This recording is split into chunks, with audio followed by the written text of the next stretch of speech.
Welcome to Artistic Shifts, presented by the National Guild for Community Arts Education. We hope that you'll join us on this transformative journey as we explore real change sweeping the nation fueled by community arts education. I'm Quanice Floyd, the Guild's Executive Director, and I'll be your host, spotlighting how the intersection of arts education and community engagement is not only enriching lives, but also paving the way for a more inclusive, interconnected, and liberated society. Okay, welcome back, listeners, to another episode of Artistic Shifts. I'm so glad for our guests today. We have Robert Cinnante. Did I say that right? I gotta say it again. Cinnante. Robert Cinnante. I'm sorry. I'm just, like I said, I'm good with first names, not last names. So Robert Cinnante of South Shore Conservatory brings a wealth of experience to the table, having previously served as the executive director of the Waterbury Symphony Orchestra in Connecticut. During his tenure, Robert led the orchestra through a transformative period, revitalizing its connection with community and introducing new programmatic offerings. His efforts resulted in record fundraising and box office activity, strengthening the orchestra's bond with its audience and ensuring access to a broader constituency. Before his role at the Waterbury Symphony Orchestra, he served as director of education and outreach at Virginia Opera. And under his leadership, his programs have experienced significant growth in revenue, reach, and artistic quality, cementing its position as a statewide leader in arts education. A tenor by training, Robert holds a bachelor's and master's from the New England Conservatory, where he honed his craft of develop and passion of arts administration. His multifaceted background and dedication to fostering community engagement make him a driving force in advancing the arts for all. And so I'm really excited to have Robert Cinnante, who is the president of the South Shore Conservatory, for our episode. Welcome, Robert. Quanice, thank you so much. And it's funny, you and I were chatting a little bit before we got started here, and I told you that my name gets pronounced with all different types of variations, and if you asked different people in my family, they would give you different pronunciations. So extra credit for trying, and you got it right the second time. And I'm just so grateful to be talking to you today, and super appreciative of that very generous introduction that you just gave. Awesome. Yeah, thank you for being here. And so throughout this conversation, we're going to talk a little bit about your journey in the arts, and then we're going to end with kind of what is your vision for arts education and community arts education. And so the first question that I have for you is, how did your journey into community arts admin begin, and what inspires you to pursue a career dedicated to fostering community within arts education? Yeah, well, my journey has been a really interesting one, and I think everybody has different paths, and mine has gone down a few different directions. But I would say that the journey into arts admin really began as an artist, as a young musician, as someone that took a real interest in the arts at a young age. And I kind of tell the story that I think I was probably an arts admin before I knew it. When I was a child, I had a really close friend who was a pianist, and I was learning to sing, learning to play the flute, and we liked putting on concerts. So I would, as a really young kid, organize these concerts where I would get our families together. I would send invitations out, print up a program. Little did I know that was probably my early training in arts admin. But fast forward, as you noted in the introduction, I did have the pleasure of spending 6 years at New England Conservatory in Boston. Did a bachelor's and master's in classical vocal performance there. And while there, really had an opportunity to start experiencing different parts of the arts administration spectrum. And what I found was that it allowed me to be a part of the arts from a different perspective, from a different vantage point. And the path that really solidified that for me was really an institutional advancement in fundraising. I remember they were looking for people. They had put these flyers up. They said, do you like talking to people? Do you believe in our mission? Come make, I think it was $12 an hour, which as an on-campus job, it's like, oh, that's the highest paying job. I'll go do that. Little did I know that was my entry into fundraising, and really a formal sort of pivot point on my journey to arts admin. From there, I got involved with an organization that I was volunteering with called Music for Food, a musician-led initiative to address hunger relief in communities. And as a volunteer who eventually became an employee with that organization and their first full-time employee, I really discovered the link between social justice and music and the power that music has to drive social justice. And I think that's what really inspired me to stay on this journey to become a leader in the arts and to really to give back in the arts, because I think we all think like, how can we give back? How can we make a difference? And for me, that has always been through the arts and hopefully my value add as an arts leader. That's awesome. That's awesome. So I think for me, I would love to hear a little bit more about how all of that work that you have built up over time, especially talking about social justice in the arts, thinking about what you currently do at the South Shore Conservatory and how that kind of encapsulates that work with your Yeah, community. absolutely. So I think you said the word community, and I think that's at the heart of what we do. Um, I've been very blessed that I've had the opportunity to work in a few different organizations. I talked about Music for Food, which was a musician-led initiative for hunger relief, one that focused very much on the art of chamber music as its medium. From there, I went to the Virginia Opera, which was a statewide presenter of opera. I had the privilege of leading their statewide arts education program, which brought opera to children and adults all over the state of all different backgrounds in many different types of communities. And then from there to the Waterbury Symphony, which is a regional orchestra that really sort of solidifies that belief that I have in why the arts really matter in a community and the impact that they can have on a region. And I think the way it all really comes together for me is we exist in the arts to serve the community. We're in many cases community encompassing and encapsulating many different communities. And when we think about, what is our purpose?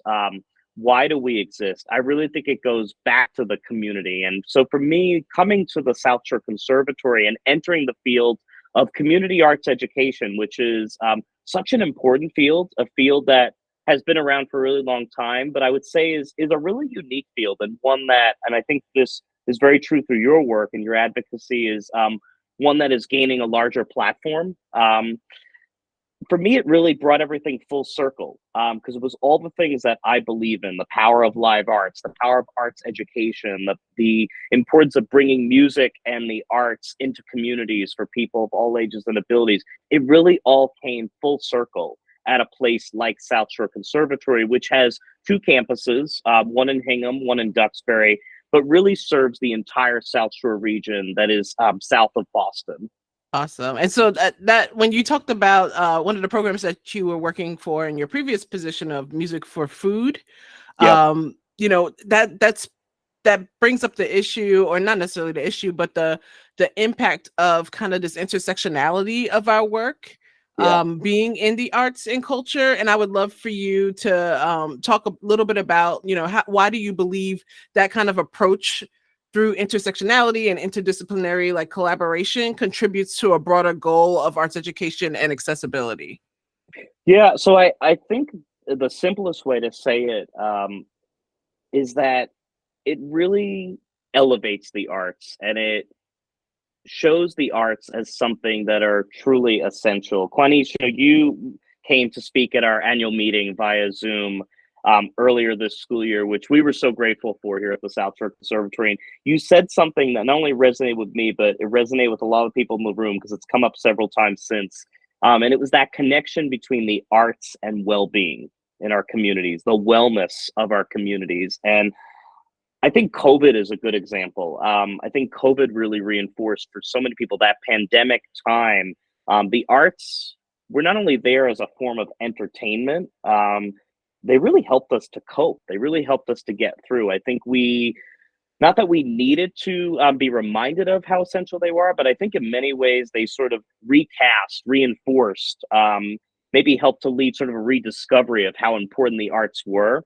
And so I think when you see the arts in that sort of interdisciplinary framework, and you see that intersectionality, you see the arts interacting with government, with schools, with community centers, it really shows the arts on a platform that touch lives in so many different ways. And it reminds us that the arts are for everyone and they belong to everyone. And whether you are in the arts professionally or not, I think the arts matter to citizens, to people in our communities. The arts are sort of the heartbeat of our communities, and I think about just the role that the arts play in helping to tell stories, helping us to learn more about our heritage and the different cultures. They develop a greater sense of awareness. I think they just give us a different platform and a different lens through which to experience life. And I've always been really interested in, what is that connection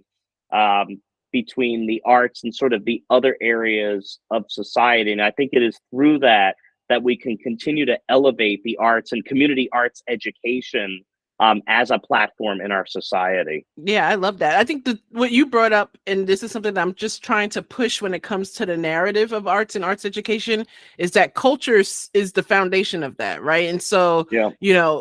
Regardless of where community you come from, what background you have, there are different cultural instances of arts and arts education that happen within your own household before you even, go to school, right? Before you even go off to pre-K or daycare or Yep. whatever is part of your process. And so I often think about, when I was younger, even though I didn't formally start arts education courses or like classes until I was 6 years old, the music was still in my house, right? The art was still in my house. And my family had a lot of art around the house, and we would talk about different art paintings.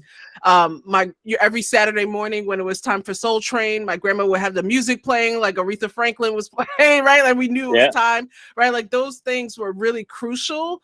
And to be able to intersect those, like what we think as the kind of framing of arts education with the fact that arts is literally happening in our houses every day. Like as soon as we wake up, there is art and culture that is happening there. And so you pointed out something really important, is that we need to understand the value of that too, as we're talking about arts and culture. Because I think oftentimes people often put arts and arts education into like this box of like symphonies, orchestras, ballets, and no offense to those kind of subgenres of the arts, but there's also the arts that folks grow up with in their own houses and in their own communities, and that it doesn't necessarily align with like the westernized ideologies of what arts is, but it's still arts and culture.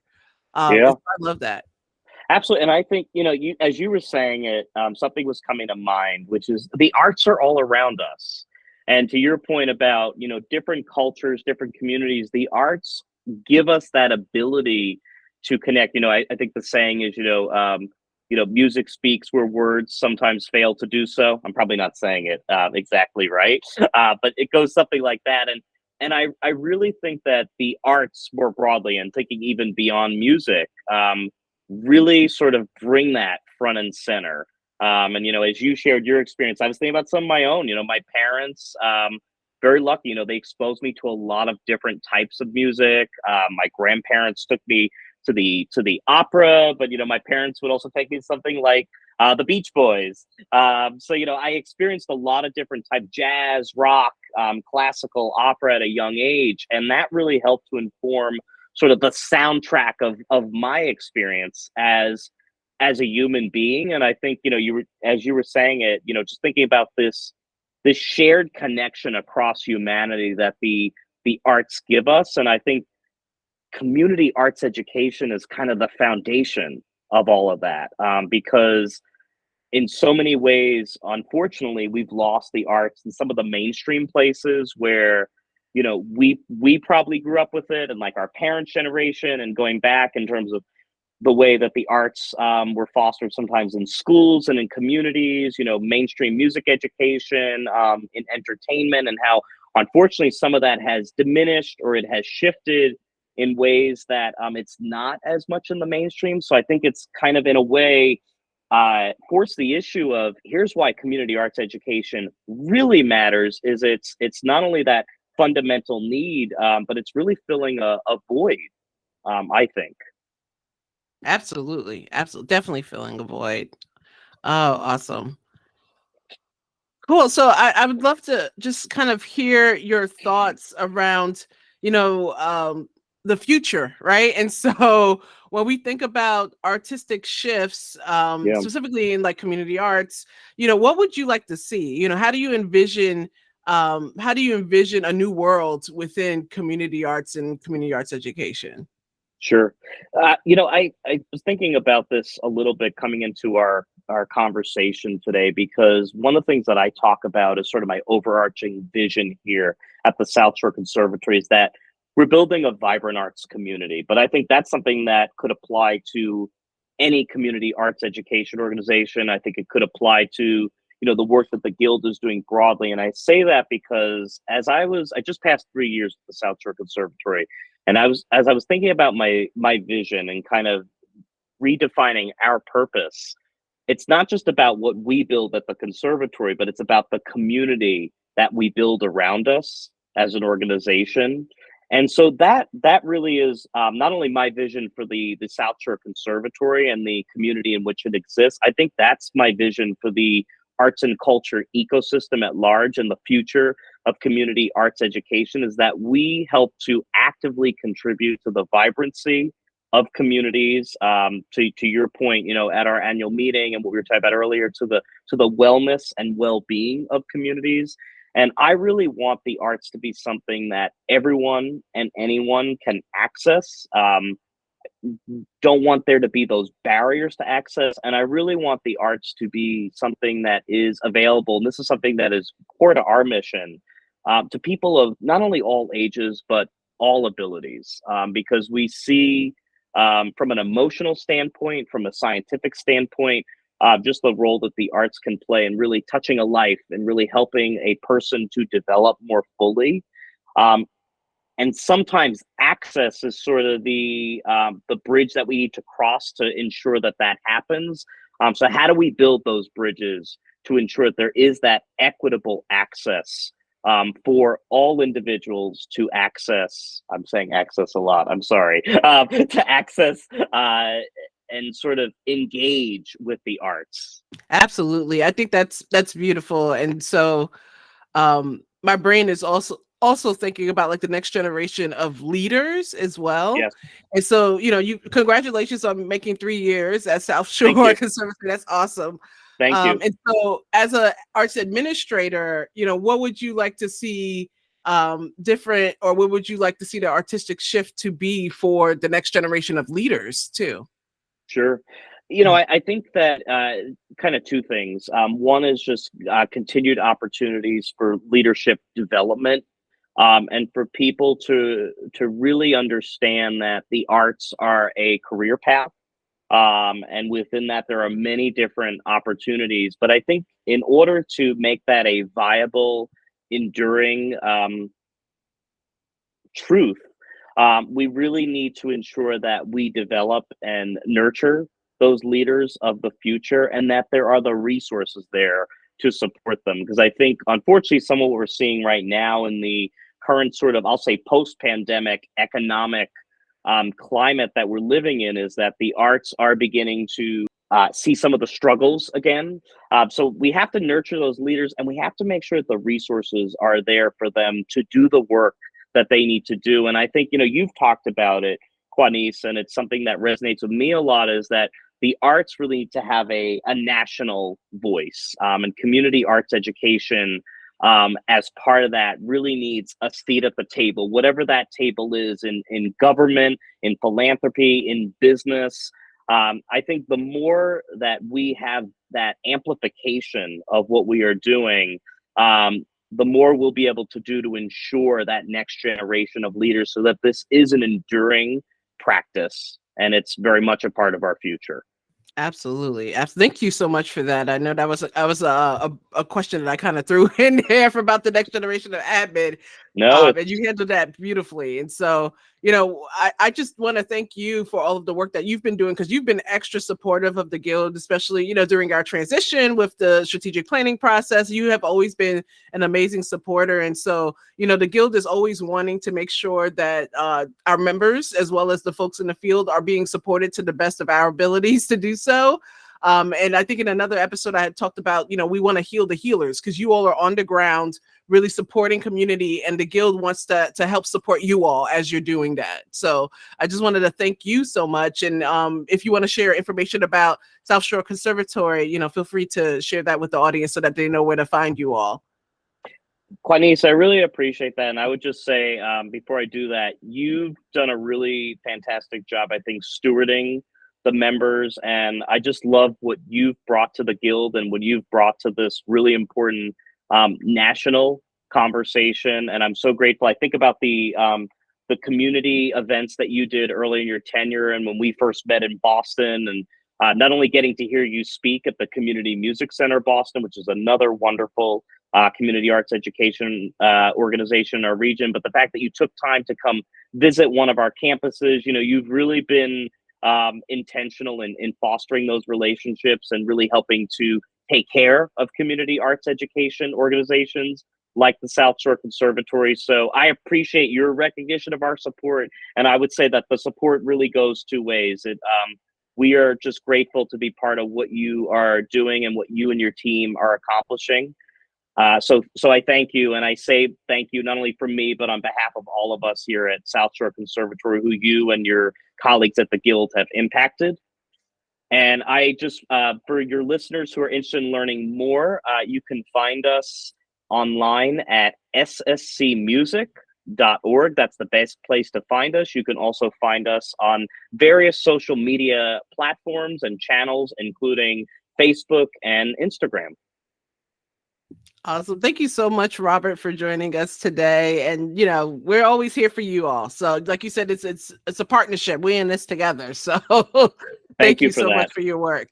Also, and for more details about the National Guild, listeners can go to www.nationalguild.org. And please be sure to check out Robert's South Shore Conservatory website that he mentioned earlier, and support. There's amazing community arts organizations all around the country, so be sure to support those organizations. Thank you all for listening, and we'll see you next time.